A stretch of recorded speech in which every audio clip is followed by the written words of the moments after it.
আরে বন্ধু, কি খবর? দেখা সাক্ষাৎই নাই। কি খবর বন্ধু?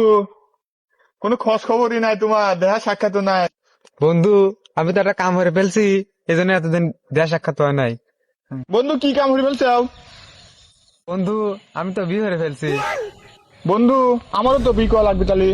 বন্ধু থাক তাহলে, আমি যাই, কি আমার কাম আছে। আচ্ছা বন্ধু, যা। দেখ না, কে আছে? আবু কি দেখছিস রে? ও দেখছি। কোন মাঠে? ও ওই মাঠে। এবারে শালা গেছে কোনে? আমার সব বন্ধুরা বিয়ে করে ফেলতেছে। শালা খ্যাত নিবি। এ আব্বা কোনে রে? আয় খ্যাত নিন লাগবে। হ্যাঁ আয় না, কি হয়েছে বেটা? এদিকে আসো। তুমি কি বাল হতেছে? আমার সব বন্ধুরা বিয়ে করে ফেললে। হ্যাঁ নাটক শুনতে না তুমি এখানে? বেটা, তুমি এবার কথা কও। হ্যাঁ, বললা কেমন কব? আমার সব বন্ধুরা বিয়ে করে ফেলতেছে, আমার বিয়ে হওয়া লাগবে না। কথা কইস, কার বেল ফেলাইস? হ্যাঁ, কি ধরনের কাম করিস তুই? তোকে বিয়ে দেওয়া লাগবি। তুমি কি বিয়ে হয়ে বাল হতেছে? হ্যাঁ পয়েতেই তো বাল দাও, আমও পয়েত দেবো না বিয়ে হওয়ার পর।